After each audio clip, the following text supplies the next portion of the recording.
Everyone, welcome back to my channel. हम पढ़े थे दिसंबर 2023 के क्वेश्चन पेपर सॉल्व कर रहे थे हम, जिसमें हम 80 क्वेश्चंस कर चुके हैं। तो अब हमारा लास्ट 20 क्वेश्चंस और बचे हैं। ठीक है, तो अब हम स्टार्ट करेंगे अपने लास्ट 81 क्वेश्चन से। 88 तक हमने कर लिए थे।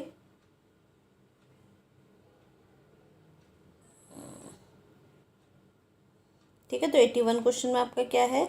81 क्वेश्चन में आया है आपका सिलेक्ट द करेक्ट स्टेटमेंट। ठीक है, इसमें आपको क्या करना है, करेक्ट स्टेटमेंट को सिलेक्ट करना है। मतलब कि आपको निम्न में जितने भी आपके ये हैं इसमें से करेक्ट यानी कि जो सही स्टेटमेंट है उसको सिलेक्ट करना है। ठीक है, तो इसमें सबसे पहला स्टेटमेंट उन्होंने क्या दिया है। सबसे पहला स्टेटमेंट है custom made stitching method badly affect customer satisfaction due to poor fit. तो नहीं, ये तो गलत ही बात बोल रहा है ये कि पुअर फिट। अगर कस्टम मेड स्टिचिंग होगी तो उसकी फिटिंग जो होगी वो अच्छी आएगी। ठीक है, मतलब कोई अगर क्लोथ जैसे टेलर है वो आपके लिए आपके कपड़े को सिलता है, आपका पूरी फिटिंग लेकर के, तो उसकी फिटिंग तो अच्छी आएगी ना। तो ये तो उल्टी बात बोल रहा है, तो ये आपका क्या है, ये रॉन्ग हो गया। इसके बाद दूसरा क्वेश्चन है इन custom made stitching method the customer get a good fit in the garment. देखो, इसका अपोजिट बोला इसने। ये पहला वाला जो बोल रहा था उसका वो उल्टा बोल रहा था और ये उसका अपोजिट बोला है इसने। तो ये बात सही बोली है कि कोई भी कस्टम मेड जो स्टिचिंग मेथड होता है, यार कस्टम मेड स्टिचिंग मेथड का क्या है, टेलर मेरी खुद की फिटिंग ले, उसके बाद वो मेरे लिए ही कपड़ा बनाया, कस्टम मेड करे। ठीक है, तो उससे क्या होगा, मेरी फिटिंग जो आएगी वो बेहतर आएगी। ठीक है, तो ये वाला आपका बी ऑप्शन इसमें सही है। इसके बाद थर्ड है getting the right garment fit is an easy task in the ready to wear apparel industry। ठीक है, getting the right garment fit, और ये जो है आपका जो garment fit है, getting the right garment fit is an easy task। ठीक है, तो अगर आपको सही फिटिंग चाहिए आपके गारमेंट की तो वो रेडी टू वेयर अपीयरल इंडस्ट्री में देखने को मिलेगी। ठीक है, तो ये क्या है, ये भी गलत बात बोल रहा है ये, क्योंकि रेडी टू वेयर में आपकी फिटिंग की थोड़ी इशू रहते हैं। ठीक है, फोर्थ ऑप्शन है custom made tailoring method usage individual measurement. ठीक है, कस्टम मेड जो टेलरिंग मेथड है उसमें वो क्या करता है, यूज़ करता है इंडिविजुअल मेथड को। तो ये बात भी सही है, जो कस्टम मेड टेलरिंग मेथड होता है वो इसको इंडिविजुअल मेजरमेंट को यूज़ करता है। यानी कि कोई अगर कपड़े बना रहा है तो वो मेरे खुद के मेजरमेंट्स के लिए बनाएगा। ठीक है, तो इसके लिए ये वाला ऑप्शन ठीक है। दो ऑप्शन आपके ठीक हो गए। इसके बाद थर्ड ऑप्शन क्या बोल रहा है, each company has its own measurement chart which reflects it's common standard in the market. ठीक है, हर कंपनी जो है अपना खुद का एक मेजरमेंट चार्ट रखती है जो उसके common standard in the market में दिखाई देता है। ठीक है, प्रत्येक कंपनी का अपना मापन चार्ट होता है जो बाजार में उसके सामान्य मानकों को प्रतिबंधित करता है। ठीक है, तो ये आपके तीन ऑप्शंस हैं इन्होंने जो बोला है, इसमें से आपका कितने ऑप्शंस आंसर आए हैं। आंसर है आपका फर्स्ट ए, यानी कि जो सॉरी ए नहीं बी। ठीक है, जो आपका ए तो अपोजिट बोल रहा था। ठीक है, तो बी हो गया आपका, यानी कि आपकी फिटिंग अच्छी होगी। बी के बाद आपका डी वाला सही है और फिर ई वाला सही है। ठीक है, तो इसका आंसर क्या हो गया आपका बी, डी और ई। ठीक है, बी, डी और ई, यानी कि आपका ऑप्शन डी जो है वो सही है, बी, डी और ई। ठीक है, ये ऑप्शन डी सही है। तो ऑप्शंस में क्या क्या आया आपके, एक तो पहला ऑप्शन आया the custom made stitching method the consumer get a good fit in the garment. ठीक है, कस्टम मेड अगर स्टिचिंग मेथड होगा तो आपको फिटिंग अच्छी आएगी। दूसरा आपका सही आंसर है इसमें custom made tailoring method usage individual measurement. हर किसी का इंडिविजुअल मेजरमेंट को यूज़ करता है, जो हमारा टेलर करता है, हमारी खुद की वो कस्टम मेड टेलर होता है, वो हमारी फिटिंग लेता है फिर हमारे लिए कपड़े सिल के देता है। ठीक है, फिर each company has its own measurement chart. ये भी ठीक बोल रहा है कि हर कंपनी का क्या है, अपना खुद का एक मेजरमेंट चार्ट है विच reflects it's common standard in the market, और जो क्या करता है उसके कॉमन मार्केट में कॉमन स्टैंडर्ड को रिफ्लेक्ट करता है। ठीक है, तो ये आपका ये वाला क्वेश्चन सॉल्व हो गया। अब हम आएंगे नेक्स्ट क्वेश्चन पे।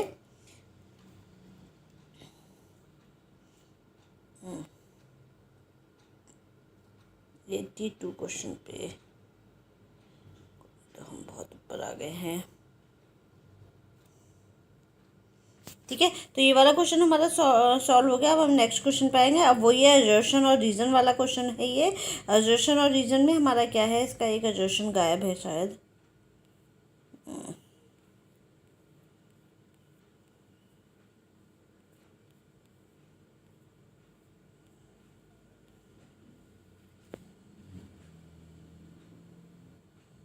ओके, नेक्स्ट क्वेश्चन है 87 वाला क्वेश्चन है। इसमें कुछ क्वेश्चन बीच में छूट गए हैं, वो मिल नहीं रहे हैं, तो अब हम 87 वाला क्वेश्चन करेंगे। 87 क्वेश्चन में क्या है, which of the following is a fabric tunnel. ठीक है, इनमें से फैब्रिक ट्यूनल कौन सा है। ठीक है, फैब्रिक ट्यूनल्स में हमारा प्लैकेट हो गया, आपका फेसिंग हो गया, केसिंग हो गया और बाइंडिंग हो गया। ठीक है, फैब्रिक ट्यूनल का मतलब होता है इस तरीके से जो आपके ओवल शेप में फैब्रिक को हम यूज़ करके, जैसे कि आपका थोड़ा ग्लास का उसका फैब्रिक है, फाइबर का फैब्रिक है, उसको हम इस तरीके से ओवल शेप में करके यूज़ कर लेते हैं फोल्ड करके। ठीक है, तो वो हमारा क्या है, फैब्रिक टनल है। ठीक है, फैब्रिक टनल के लिए हम कौन सा, which one of the following is fabric tunnel, कौन सा फैब्रिक टनल है। तो जो हमारा कासिंग वाला है, केसिंग जो है, ये हमारा क्या है, फैब्रिक ट्यूनल है। ठीक है, फोल्डेड ओवर एजेस। ठीक है, फैब्रिक मतलब किनारे से आप क्या करते हो, फैब्रिक को इस तरीके से फोल्ड करके हाफ रोल कर सकते हो आप। ठीक है, semi circular aluminium framing system clad in fabric. ठीक है, इसमें आप क्या कर सकते हो, एल्यूमिनियम फ्रेमिंग सिस्टम भी आप इसमें लगा सकते हो। ठीक है, तो ये फैब्रिक ट्यूनल होता है जिसमें हम फैब्रिक को क्या करते हैं, आधा मोड़ करके यूज़ कर सकते हैं। फिर नेक्स्ट है window treatment containing only shares are. ठीक है, ये कौन से विंडो ट्रीटमेंट है जिसमें सिर्फ शेयर्स पाए जाएंगे।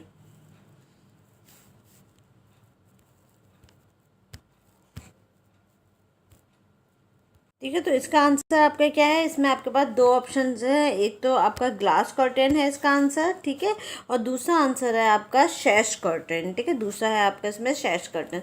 तो विंडो ट्रीटमेंट बोला, विंडो ट्रीटमेंट का मतलब होता है क्या, जो कर्टेन वगैरह हम लगाते हैं इससे विंडो को अच्छा बनाते हैं, सुंदर बनाते हैं, और विंडो को ढकने के लिए और ताकि बाहर से आपका दिखाई ना दे, तो इन सब चीज़ों के लिए आप क्या करते हैं, विंडो का ट्रीटमेंट करते हैं, तो उसे विंडो ट्रीटमेंट करते हैं। दो तरह के होते हैं विंडो ट्रीटमेंट, एक तो सॉफ्ट विंडो और एक है हार्ड विंडो। तो सॉफ्ट विंडो में तो आपका वो आ गया जो कर्टन वगैरह हम लगाते हैं, और हार्ड विंडो में आपका जो ये वाला आप जो विंडो की फ्रेमिंग वगैरह करते हैं, इसमें हार्ड स्ट्रक्चर यूज़ किया जाता है, उसे हार्ड विंडो कहते हैं। ठीक है, तो विंडो ट्रीटमेंट कहते हैं। तो हमारा विंडो ट्रीटमेंट में क्या आएगा, आपका जो ओनली शेयर्स में शेयर्स करके एक है, उसके अंदर क्या आएगा, ग्लास कर्टेंस आएंगे और शैश कर्टेंस आएंगे। ठीक है, ये कर्टेंस है। ठीक है, सिर्फ जो आपके पर्दे होते हैं उसके टाइप्स हैं ये। इसके बाद 89 क्वेश्चन है, below in given a list of the teaching methods and approaches. ठीक है, टीचिंग मेथड एंड अप्रोचेस की लिस्ट दी है नीचे, which among them are individual approach. अब इसमें इंडिविजुअल अप्रोच कौन कौन सी है, देखो सबसे पहले तो हम इसको ऐसे भी कर सकते हैं। देखो डेमोन्स्ट्रेशन अप्रोच, अगर आप देखोगे डेमोन्स्ट्रेशन मेथड हमेशा ग्रुप में होता है। ठीक है, डेमोन्स्ट्रेशन मेथड हमारा किस में होता है, ग्रुप में होता है। तो एक इसको तो हटाई दो, डेमोन्स्ट्रेशन तो हमारा हट गया। ठीक है, फिर क्या बच्चे हमारे पास, इसमें से हमें 3 निकालना है क्योंकि सभी में 3 है, तो डेमोन्स्ट्रेशन हट गया। उसके बाद आपका कोलेब्रेशन मेथड जो होता है, ये भी क्या होता है, आपका सहयोग करके होता है। तो दो तो आप इसको ऐसे कैसे ही निकाल सकते हो। कोलेब्रेशन का मतलब क्या होता है, सहयोगात्मक मेथड, यानी कि इंडिविजुअल नहीं होगा, इसको हम ग्रुप में करेंगे क्योंकि सहयोग कर रहे हैं ना, हम एक दूसरे के साथ कॉपरेट कर रहे हैं, तो सहयोग कर रहे हैं। तो ये दो तो हमारे ऐसे ही निकल गए, ए वाले और ई वाले। बचे हमारे ए सी डी, तो इसका आंसर क्या होंगे, ए सी डी आंसर होंगे हमारे इसके। ठीक है, तो ए सी डी में अब हमारा क्या है, सॉरी बी सी डी हमारे पास ऑप्शन आंसर होगा इसका, बी सी डी।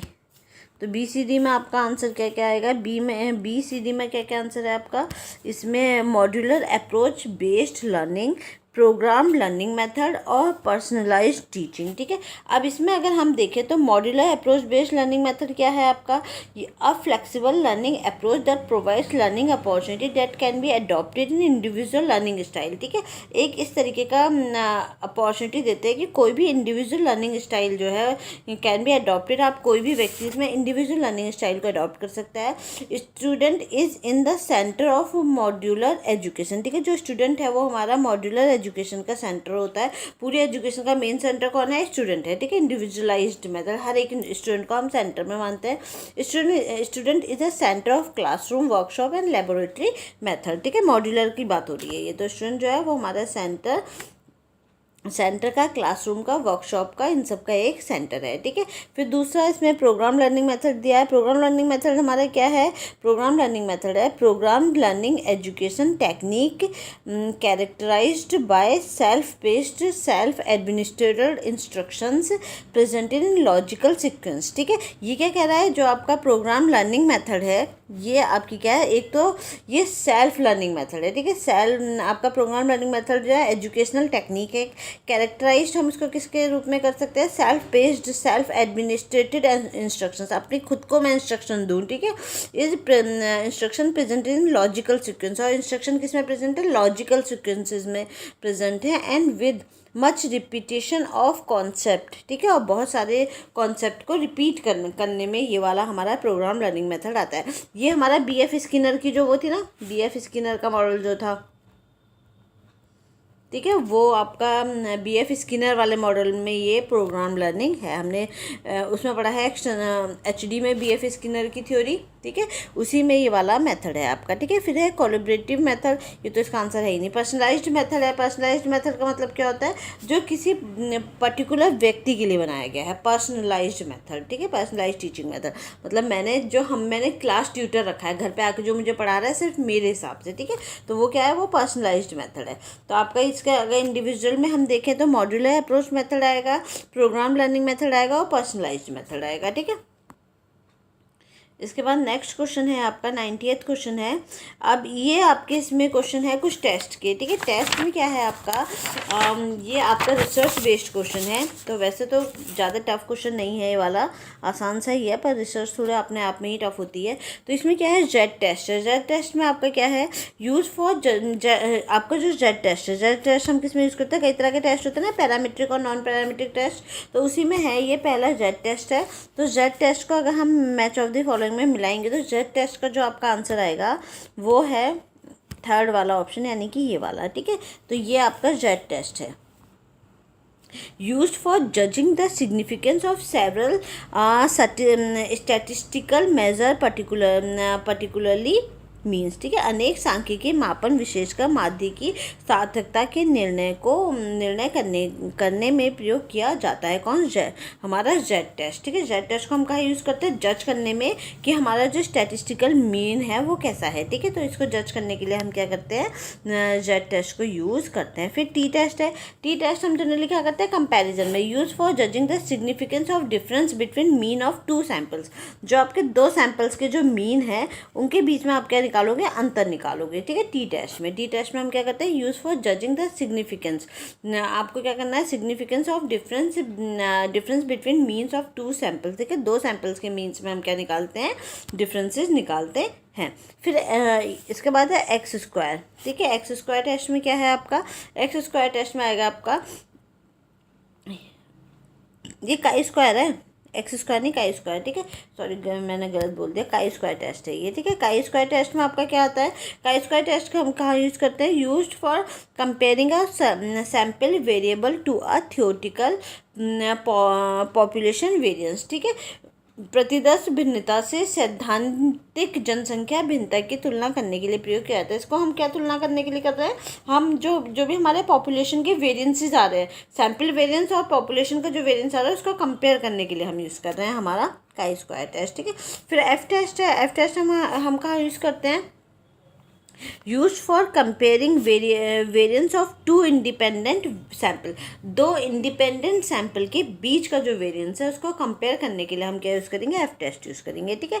तो ये इसका क्या क्या आ गया आपका, पहले का हो गया आपका फर्स्ट वाला यानी कि जेड टेस्ट का आंसर है आपका ये, used for judging the significance of several statistical measure particularly mean, ठीक है, ये हो गया ए। फिर इसके बाद बी का ऑप्शन ये है, सॉरी ये नहीं ऊपर वाला, टी टेस्ट का टी टेस्ट क्या है, टी टेस्ट आपका ये वाला है, used for judging the significance of difference between means of two variables, ठीक है। ये आपका बी वाला है, ये आपका ए वाला है। उसके बाद आपका थर्ड यानी कि सी का आंसर क्या है, काई स्क्वायर टेस्ट हम कहाँ यूज़ करते हैं, use for computing sorry comparing a sample variance to a theoretical population variance. ठीक है, हम क्या करते हैं, दो वेरिएंस जो आपके सैम्पल वेरिएंस है और जो पॉपुलेशन वेरिएंस है, इसको कंपेयर करने के लिए हम काई स्क्वायर लगाते हैं।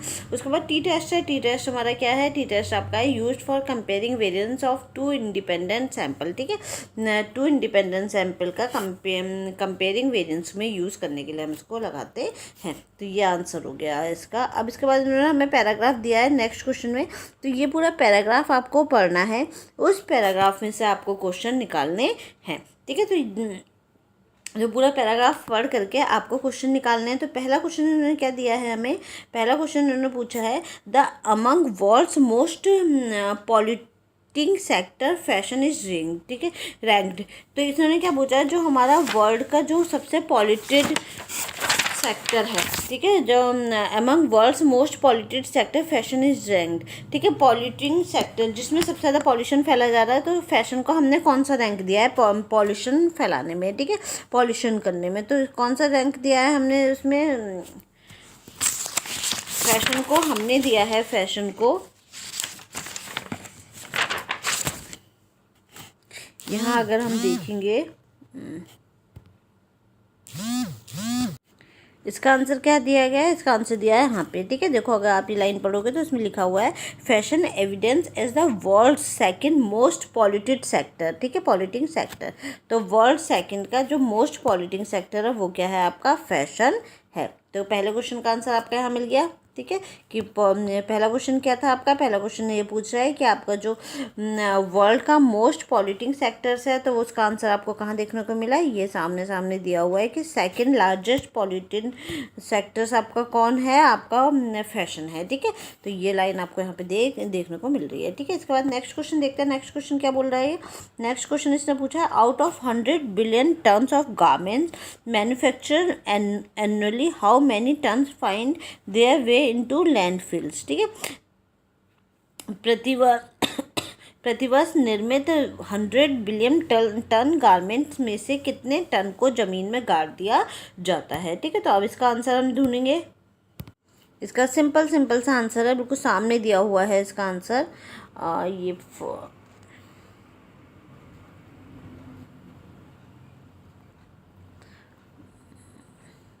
ये देखो सेकंड वाले का आंसर सामने दिया हुआ, it is found that the out of the staggering 100 billion tons of the garment manufacturing annually and 92 million, ठीक है, 92 million tons eventually find their way into landfills। ठीक है, इसको हम ज़मीन में गाड़ देते हैं 92 मिलियन टन गारमेंट को। ठीक है, तो इसका आंसर क्या आएगा, इसका आंसर आएगा आपका सेकंड का आंसर है 92 मिलियन गारमेंट जो है वो हम क्या करते हैं, अपनी ज़मीन में गाड़ देते हैं। ठीक है, इसके बाद थर्ड क्वेश्चन है आपका, थर्ड क्वेश्चन क्या है,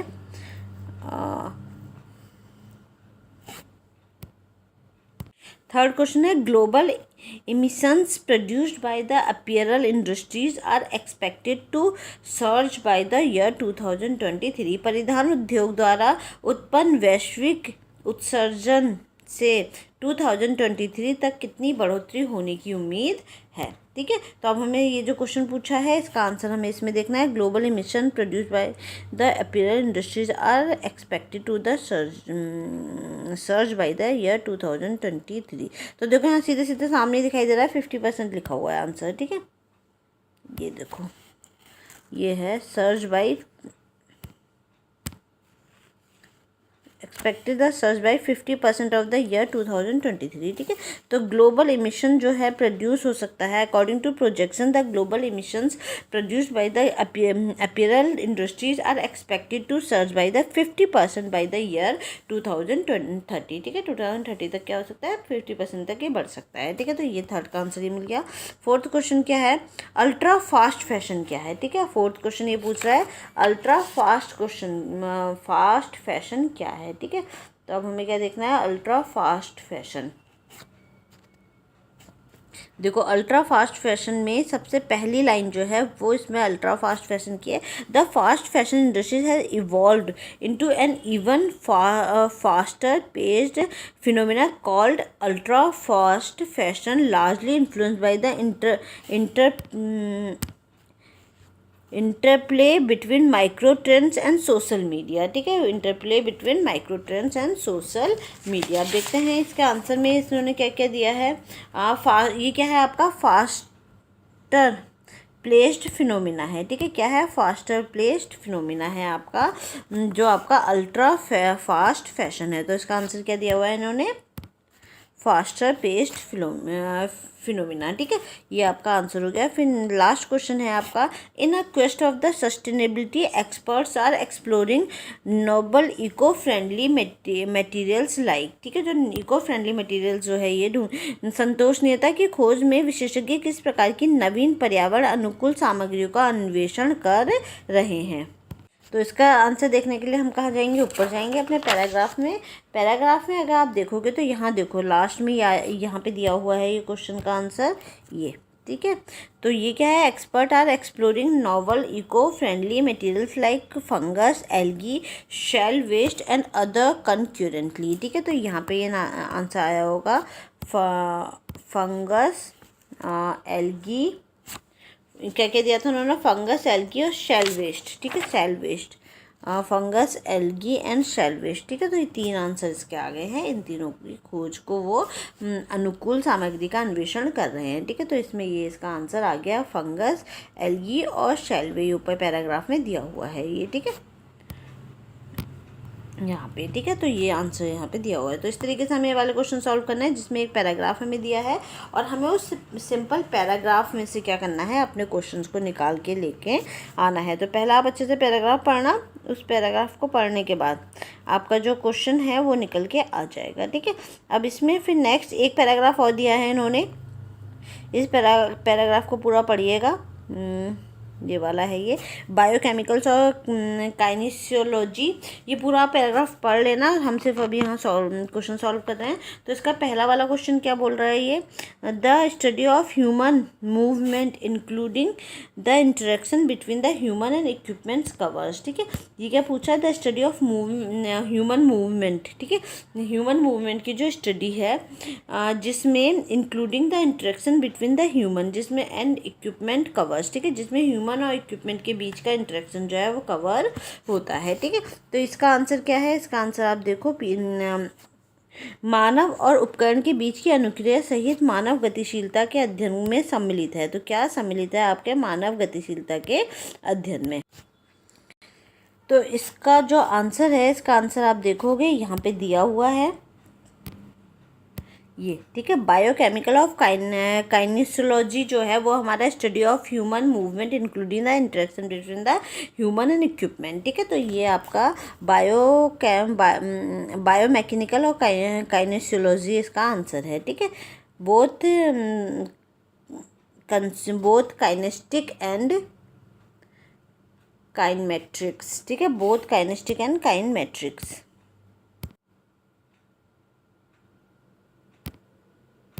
ठीक है, फर्स्ट वाले क्वेश्चन का आंसर कहाँ मिला हमें, फर्स्ट वाले क्वेश्चन का आंसर मिला हमें यहाँ, ठीक है, ये वाले में, ठीक है, यहाँ फर्स्ट वाले का आंसर मिला हमें। अब सेकंड क्वेश्चन की तरफ चल रहे हैं हम। सेकंड क्वेश्चन है the qualitative analysis of high speed movement, ठीक है, हाई स्पीड मूवमेंट का qualitative analysis and impact can be done by, और इम्पैक्ट को हम किस तरीके से डन कर सकते हैं, ठीक है। तो इसका क्या है, the qualitative analysis high speed movement का क्वालिटेटिव एनालिसिस आप कैसे करोगे। तो देखो यहाँ के इसका आंसर लिखा हुआ होगा, जब हम इसे पढ़ेंगे तो हमें उसका आंसर मिल जाएगा, ठीक है।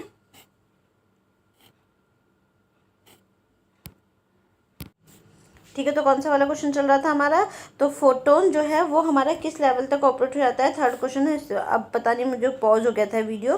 तो सेकंड का आंसर जो है आपका, सेकंड का आंसर तो आपका ये वाला है, हाई स्पीड वीडियो एनालिसिस, ठीक है। थर्ड वाला आंसर जो है आपका, थर्ड वाला आंसर क्या है,